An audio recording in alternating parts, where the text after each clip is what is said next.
कार्यक्रम को आगे बढ़ाते हुए मैं नियति जी को अपने बीच बुलाना चाहूँगी। नियति जी जो कि एक कौशल विकास विशेषज्ञ हैं और अपनी सेवाओं के माध्यम से ये बहुत से ऐसे बच्चों की सहायता कर रही हैं, उनके कौशल को बढ़ाने की सहायता कर रही हैं जो कहीं ना कहीं अपनी किसी एक कमी के कारण पीछे रह जाते हैं। तो नियति जी आइए और आप अपने विचार हम सबके साथ साझा करिए। नियति जी।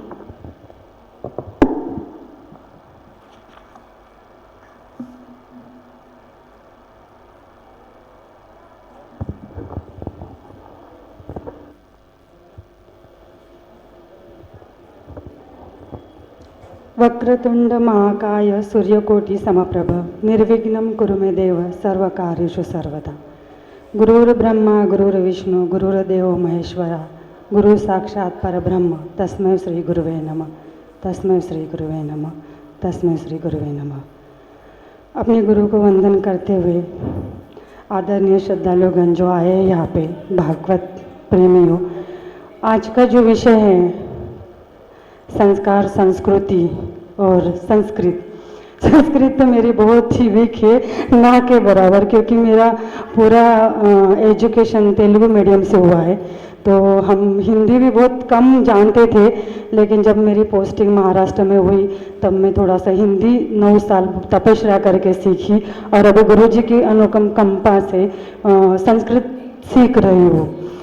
तो बहुत सारी त्रुटियां हो सकती है, लेकिन जो मेरे मनोभाव के जो कण हैं, मैं प्रयत्न कर रही हूँ कि आपके चरणों में सुमन पुष्प अर्पित करूँ और सभी के हृदय को गदगद प्रभु की वाणी से, ये मेरा कुछ भी योगदान या श्रेय नहीं है, ये वाणी प्रभु की है, मेरी माई की है, वो जगदम्बा की है, उनको नमन करते हुए आज का जो गहन विषय है, ये विषय तो इतना कठिन है कि अपने भारत देश में जो महर्षि ने तपस्या और जप तप करके आज संस्कृति और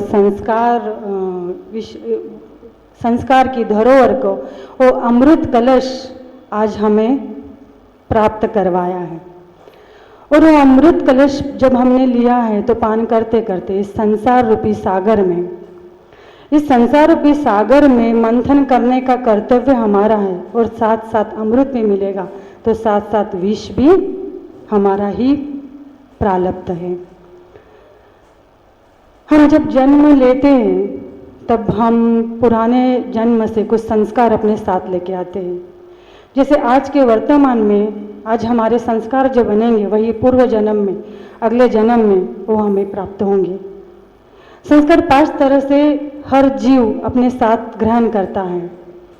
पूर्व जन्म के संस्कार, अपने माता पिता से उनको कुछ संस्कार का एक पुष्प फूल मिलता है।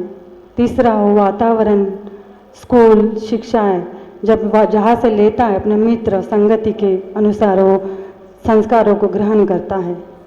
चौथा संस्कार जो जब तब विल पावर से जो ग्रहण करता है, चौथा संस्कार जीव अपना बनाता है। और 5वां संस्कार जो आत्मा का मूल स्वरूप है। चारों संस्कार भिन्न भिन्न हो सकते हैं, लेकिन जो 5वां संस्कार है, क्योंकि आत्मा सतोगुणी है, उस परमपिता परमात्मा का अंश है, इसलिए वो अंश में सतोगुणी संस्कार हर एक के समान है और उसी अनुसार हम विकर्म करते हैं और उसी अनुसार हम सुख दुख का पोता मेल हमारे जीवन में ग्रहण करके उस जीवन को पार करते हैं। उसमें से सबसे पहला विशेष है शांति। आज के इस मर्यादा युग में हम शांति खो चुके हैं। दूसरा पवित्रता, मन वाणी चित्त में इतनी दूषितता भर गई है कि क्रोध घृणा की अग्नि से हम अपने खुद के मन को जला रहे हैं। तीसरा सुखों का, तो हम पूर्व ही भूल गए। 56 भोग अगर सामने है और भूख की तृष्णा पेट में है और अचानक से अगर कोई ऐसा समाचार मिल जाए तो उस खाने में रस नहीं रहता, तो सुख का आनंद हम दूर दूर तक चरण सीमा से दूर हो गए हैं। उसके बाद में आता है प्रेम। प्रेम के लिए हर आत्मा तड़पती है, हर संबंध में स्वार्थ है, हर रिश्ते में खुमार है, और देखता देखता मनुष्य एक क्षण भर प्रेम के लिए तरस तरस के हर एक को रिस्पेक्ट, हाँ वो मुझे रिगार्ड्स दे, इनकी भाव से भूखा हो जा रहा है। हम दिन ब दिन गरीब होते जा रहे हैं। शक्ति, जो निर्णय करने की शक्ति ऐसी खत्म हो गई है, समाप्त हो गई है कि आवेश में हाके हर जीव ऐसा कोई निर्णय पाता है कि जो जीव अपने निर्णय के अनुसार पतन में चला जाता है, और दुख और निराशा के घेर में आजकल डिप्रेशन, एंजाइटी, इसमें हर एक जीव ग्रसित हो रहा है। आनंद तो हम ऐसे भूल चुके हैं कि बाहर के वातावरण को, बाहर के वस्तु में ही हम आनंद प्राप्त करते हैं। तो हमारे ऋषि मुनियों ने जो धरोहर हमें दी है, तो हमने आध्यात्मिक क्षेत्र में, आज हम देख रहे हैं कि हर एक कोई आध्यात्मिक क्षेत्र में प्रवेश करे। ये अनुकंपा, ये करुणा उस ईश्वर की देन है, और हम सब भाग्यशाली है कि आज हमने आध्यात्मिक जीवन में प्रवेश किया। आध्यात्मिक मतलब शिक्षा, संस्कृति और संस्कृत का ये जो योग और शिक्षा है जिसको हम ग्रहण कर रहे हैं। आध्यात्मिक क्षेत्र में हमने प्रवेश किया है, लेकिन उस गुरु सत्ता, जो परमपिता परमात्मा के जो मर्यादा है, जो शिक्षा है, उसको हमने अपनाया नहीं है। और इसीलिए हमारे जन्म जन्म का विकर्म का खाता, हम उसकी गठरी हमारे सर पे लान के घूम रहे, और हर रोज देख रहे कि ये गठरी काश किसी के चरणों में रख दे, वो बोझा किसी के चरणों में उतार दे, और हृदय को कहीं तो शांति मिले, कहीं तो सुख मिले, कहीं तो पवित्रता उसको धारण करे, और आनंद के सुख में वो हृदय गदगद हो जाए। ऐसे ही इसका उगम स्तोत्र जैसे मानते हैं कि हमें बात पता है, हम कहाँ से आए, क्या बोझा है पता है, लेकिन उसको उतारने का मार्ग क्या है। अभी गणेश जी भाई साहब ने बताया कि मन, विद्यासागर भाई ने भी बताया मन एक स्तोत्र है, लेकिन मन का वाहन क्या है। मन का वाहन जब अस्वस्थ स्थिर जो श्वास है वो उसका वाहन है, और उसको आरूढ़ होके वो जब अपने पंख पसारता है तो भावना, जो घटित हुए भूतकाल, जो दुख के क्षण है, वो अपने अंतर पटल पे ऐसे सामने लेके आता है, और हमें हमेशा वो मार्ग अपने भटकता रहता है, और हम ऐसे मार्ग से भटकते ही रहते। इसका आधार क्या है, इसका पाठ क्या है। अगर दर्द मिला है, अगर कोई बीमारी लगी है, तो दवा भी तो होनी चाहिए ना। क्या बोल रहे, होनी चाहिए कि नहीं होनी चाहिए? होनी चाहिए। तो मन की दवा क्या है? क्या बोलेंगे अमोद भैया? मन की दवा क्या है? सब रति महारथी बैठे हैं, तो मैं तो बहुत हिंदी में कमजोर हूँ। हितेश भैया, मन की दवा क्या है? बोलते हैं ना, दिल में दर्द हो तो ऐसी कोई दवा मिल जाए कि जो पीड़ा हर ले। क्या दवा है दिल की? क्या दवा है? इस प्रश्न का उत्तर हर कोई जीव ढूंढ रहा है। हाँ विद्यासागर भैया, इंद्रिय समझे नहीं? ज्ञान। और यहाँ मैं प्रवचन देने नहीं आई हूँ, हम कन्वर्सेशन कर रहे, ज्ञान में आपसे अर्चित कर रही हो, आपसे समझ रही हो। तो मन की दवा क्या है? क्या कहेंगे? सुंदरता, प्रेम। मन की दवा क्या है? जब हमें मानसिक वेदना होती है, मन के लिए, जो मन हमें भटकाता है, विशेष सुख में हमें आरूक्त करता है और अपने मार्ग से भटकाता है। इसलिए हमने बोल दिया कि सबसे पहले जो चल रहा है उस ईश्वर का अनुराग क्रिएट करना, वो तो मन से ही क्रिएट होगा। शांति, क्या बोलेंगे बाबूजी? भगवत भजन। जब हम अपना पुरुषार्थ रथ, अपनी कठोरता जो हम तप जप कर रहे, और इसको हर भक्त एक मेघ मल्हार अपने प्राण तंत्रियों से एक मेघ मल्हार राग छेड़ता है और जब अपनी प्रार्थना प्रभु के चरणों में अर्पित करता है, तब वो प्रभु भी उस भाव को स्वीकार करने के लिए सूक्ष्म ग्रहणी के द्वारा उस भावों को स्वीकार करते, उस रसभीनी भावों को ऐसे सूंघते हैं और जहां से सुगंध उठ रही होती है उस पुष्प तक, उस भक्त रूपी पुष्प तक पहुंच जाया करते और उसके मन को, उसके मन के, उसके चित्त को इसी तरह से शांत कर देते हैं जब हम उनका आदि नाम 100 जपते हैं। तो क्या है मन की दवा? सिमरन। सिमरन मन की दवा है कि जो 100 जो आदि नाम, जो 100 जो प्रगट है, जो अप्रगटित है, जब गुरु सत्ता के, गुरु कृपा से जो प्रकट हो जाता है, तब उस चित्त को, उस मन को शांति प्रदान होती है, वो आनंद मिलता है। और उस आनंद में, उस आनंद रूपी वर्षा में आत्मा ऐसे नहाती है, इसकी नहाते के जन्म के इस आत्मा पे लगे हुए दाग मिट जाते हैं। और आत्मा क्या करती है? फिर जीवों को क्या मिलता है? आनंद की अनुभूति होती है, तृप्ति की अनुभूति होती है। जब हम सांस जब किसी प्रभु का नाम लेते हैं तो इसके पीछे साइंस है। हमने जब पीएचडी किया था तो जर्मन के एक नेपोलियन बोनापार्ट जी, उनका जो शिष्य है, उन्होंने इसके ऊपर रिसर्च किया। जब हम सांस किसी नाम को रटते रहते हैं, तब हम जब सांस लेते हैं और ऊंचे सांस छोड़ते हैं, तब एक प्रकार का स्पंदन तैयार होता है। और वो स्पंदन जब हमारी ईड़ा पिंगला नाड़ी होती है, हम सांस छोड़ते हैं और लेते हैं, लेकिन एक दूसरी भी नाड़ी होती है, सुषुम्ना नाड़ी, जो अपने मूलाधार चक्र से आज्ञा चक्र तक प्रवाहित होती है।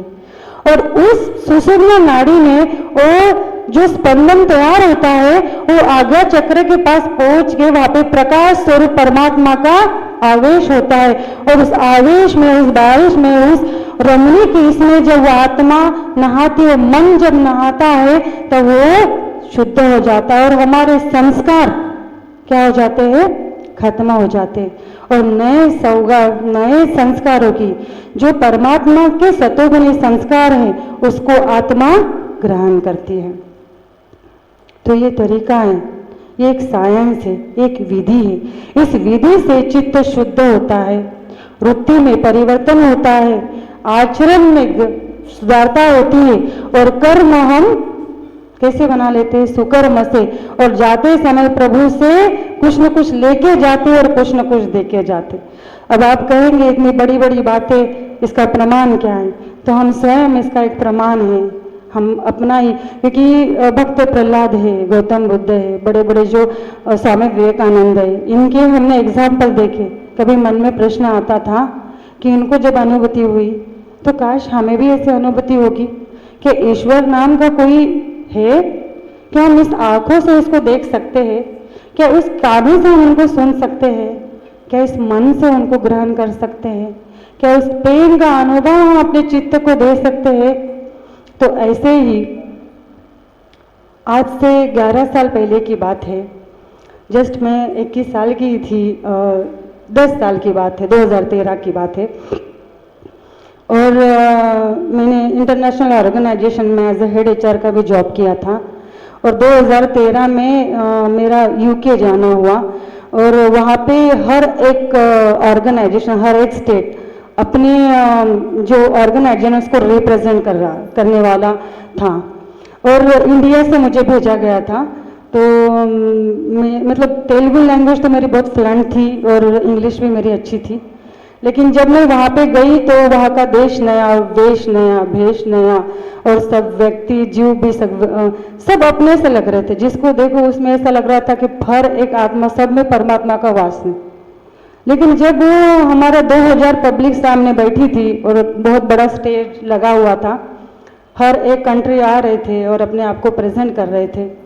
जब मेरा नाम आ गया और मैं स्टेज पे गई, वैसे बोलते कि इंडिया की जो गृहिणी वो थोड़ी शर्मीली होती है, थोड़े संस्कारों से भरी होती है, लेकिन भारत देश का अभिमान है। इस देश की ऐसे देश की ऐसी लड़की हो और ऐसी नारी हो कि मुझे इस बात का इतना अभिमान है कि जब मैं विदेश में गई और मैं खड़ी हो गई, आंखों में आंसू आ रहे थे। मन इतना तेजी से चल रहा था, सांसों में स्थिरता नहीं थी, लंबी लंबी सांसें चल रही थी, पाँव डगमगा रहे थे और दृष्टि आंखें ऐसी झुकी थी कि ऐसे लग रहा था अभी 2000 लोगों का मैं सामना क्या करूंगी, हर एक कोई आके अपने देश को प्रेजेंट कर रहा है। और मन में एक ऐसी ग्लानि थी कि मैं वापस जाऊंगी तो मैं अपने ऑर्गेनाइजेशन में, अपने संस्था जो मुझे विश्वास करके भेजा है, तो मैं उनको क्या मुंह दिखाऊंगी। वो क्षण 5 मिनट का क्षण मेरे जीवन में ऐसे आया, उस क्षण को मैंने ऐसा देखा कि बस मैं निराशा के अतिरिक्त जाते समय कुछ भी लेके नहीं आऊंगी। जो एंकरिंग करने वाला था उसने देखा, उसने मन में भाव उठाया कि इंडिया से आई हुई लड़की है, ये क्या बोल पाएगी, इसका वेश तो दिख रहा है ऐसा कि उसके चेहरे पे कोई भाव ही नहीं है, शायद इसको कोई ज्ञान ही नहीं है। और सच में जीवों में कोई ज्ञान नहीं होता है, ज्ञान प्रदान करने वाला वो गुरु सत्ता, उसकी अनुकंपा। मैंने 2 मिनट में आंखें बंद किए, उस ईश्वर को ध्यान किया। भ्रुकुटी के बीच में मैंने द्वारिकाधीश को याद किया और उनको कहा, द्वारिकाधीश कृपालु, मैं नहीं जानती कि मैं यहाँ पे कैसी आई हूँ, लेकिन मेरे मन के भाव आप, जैसे द्रौपदी को आपने जाके उनकी लाज बचाई, आज मैं भारत को प्रेजेंट करने आई हूँ। ये द्वारिकाधीश, मेरी भी ये लाज रखना, अपनी अनुकंपा मुझ पर रखना। मुझे शब्दों का फेर पता नहीं है, लेकिन आपकी कृपा दृष्टि से मुझे निहारना। ये द्वारिकाधीश, ऐसा कुछ चमत्कार करना कि मेरे मन में आपके प्रति श्रद्धा ऐसी बढ़ जाए, मेरे मन में आपकी भक्ति ऐसी बढ़ जाए और मेरे सांसों सांस मेरी आत्मा में आप ऐसे वास करें। और ऐसा चमत्कार पाया, आंखों से नेत्रों से आंसू जैसे झलक रहे हैं, ऐसा प्रकाश को मैंने पाया और मन में ऐसा उनका साक्षात्कार मुझे हुआ और उनकी इतनी अनुकंपा, जैसे ऐसे लग रहे थे कि उनकी वो लाल लाल आंखें मुझे शक्ति प्रदान कर रही थी, उनकी कपोल में वो नीली नीली लटकाएं मुझे जैसे ज्ञान प्रदान कर रही थी, उनका हो देवीत्यमान मुखमंडल, जैसे उनकी स्मित हंसी से मुझे ऐसी ऊर्जा भर रही थी, उनके बिंब फल के जैसे उनके होठ, वो लाल लाल होठ जैसे मुझे कह रहे थे कि मैं तुम्हारे साथ हूँ। वो तोते जैसी उन्मत्त नाक और उसमें लटकती हुई बाली, वो शंख तीव्र ग्रुहा उनकी और पारिजात की उनकी पुष्प की वो जो माला, उनका पिताम्बर ऐसा था कि जैसे सुख का आवरण एक आंचल एक मैया एक बच्चे के ऊपर ओढ़ती है और ऐसे वो आंचल के नीचे में से सिमसिमाटी उसको उनकी गोद में चली गई और ऐसे भाव और ऐसे शब्द मेरे वाणी से निकलने लगे कि वो 2 घंटा 3 घंटा कैसे बीत गए मुझे कुछ स्मरण ही नहीं आया। लेकिन जब मैं अपने कॉन्शियसनेस, अपने बॉडी कॉन्शियसनेस में आई, तब देखा वो 2000 पब्लिक पूरे के लोग खड़े थे, अपने कर्तन ध्वनि से भारत का स्वागत कर रहे थे। और वहाँ मैं यंगर अचीवर का अवार्ड लेके जब आई, तब मैंने देखा कि ईश्वर जो गुरु सत्ता होता है, लेकिन उसको मन की आंखों से देखना पड़ता है, आत्मा से उसको पुकारना पड़ता है, अपने आप को उसको समर्पण करना पड़ता है, उसके प्रेम को पाने के लिए जैसे गौरी मैया ने तपस्या की, वैसे अपने आप को जलाना पड़ता है और इस दुनिया से उस दुनिया की ओर जाना पड़ता है जहाँ वो बाहें थामे हाथ थामे हमें बुला रहे कि बेटा हमें बस तुम्हारा ही इंतजार है, तुम्हारा ही इंतजार है। राधे राधे।